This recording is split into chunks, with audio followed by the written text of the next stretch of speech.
A messenger summoned Mayor Roswell B. Mason from his sleep. Roswell Mason was at home in his bed, and a man pulls up on horseback and yells from outside the window, "Mayor, the city is burning." Mayor Mason rides his horse through the streets, going to the courthouse, and he sends out a telegraph to nearby cities like Milwaukee and Detroit that says, before morning, more than 100,000 people will be without food and shelter. Can you help us? While Mason pleaded for assistance, the winds blew burning timber onto the courthouse. This is the most important building in the city. It's a building that was considered to be fireproof. The cupola burst into flames, filling the basement jail with thick smoke. Prisoners banged their iron cell doors and screamed for help. All the prisoners were on the verge of being either burnt alive or killed by smoke inhalation. And when Mayor Mason found out about this, he very quickly sprawled out a proclamation being like, release all of them right now. Jailers tried to maintain custody of prisoners out on the street, but murderers and thieves blended into the panicked crowds and disappeared into the night. The courthouse bell continued to toll as the building was consumed by flames.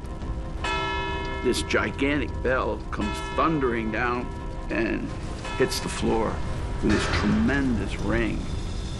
If you're writing a novel, that's symbolism, you know?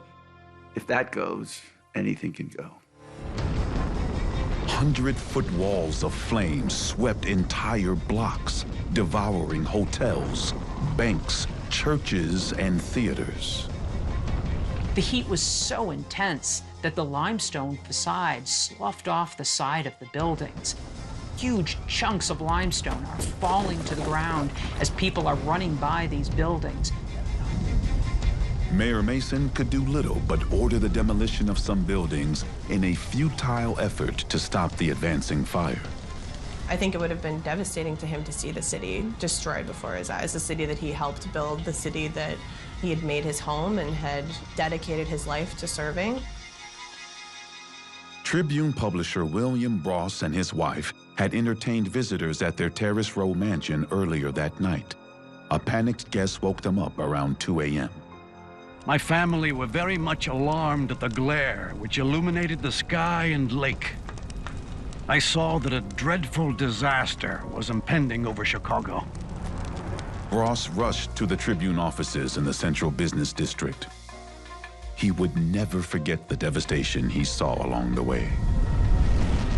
The courthouse, post office, Farwell Hall, Tremont House, Sherman House, and all the splendid buildings on LaSalle and Wells Streets were burning with a sublimity of effect which awed me.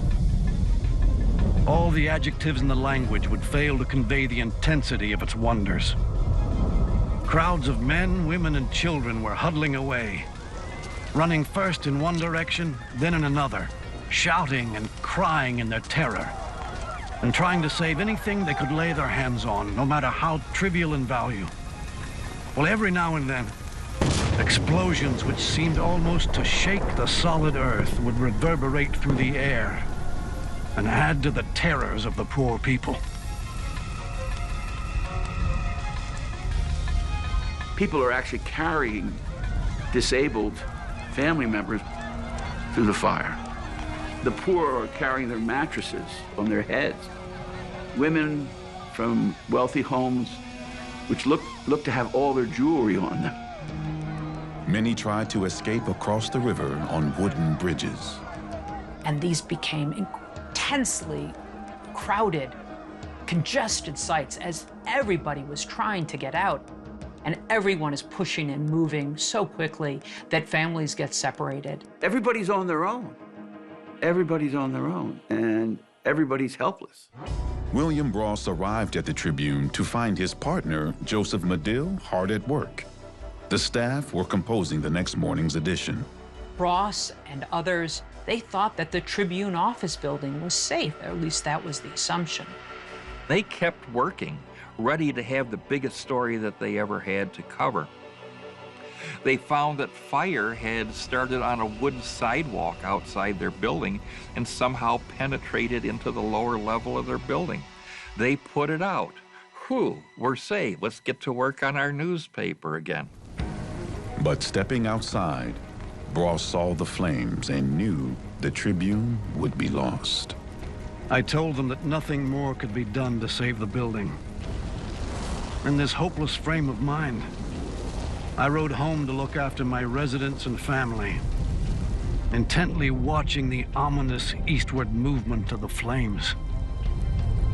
Just a few blocks west, Joseph Hudlin tried to calm his terrified children.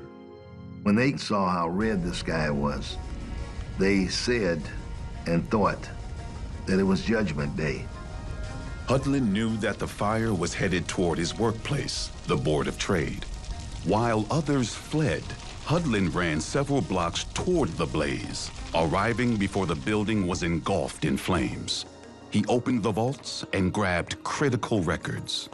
This man had the presence of mind to really save the lifeblood of the Board of Trade in its operations. I mean, how do you manage accounts when you don't have records? Hudlin escaped before the building collapsed. The fire split in several directions and pushed onward. It jumped the river again at 2:30 in the morning, this time to the north side, where it moved even faster. First-person accounts I read do talk about, you know, it's the end of the world, it's the apocalypse, it's Armageddon, we're all dead. And also just talk about how oddly beautiful it was and compelling, because it's this living creature almost moving toward you. The fire thundered toward the Waterworks. Completed 2 years earlier to pump clean water from Lake Michigan, this technological marvel was a source of civic pride. A crew stood guard over the water tower and pumping station. Still, ferocious winds blew burning timber onto the station's roof. And when the roof catches fire and falls down and destroys the pumps, that's it, you're done. Absolutely. That cut off all the water that the fire department could use. Water surging out of fire hydrants across the city trickled to a stop. And there went any hope that firefighters could do anything without a supply of water. They were helpless. This is when they knew it was the end, that they couldn't stop the fire.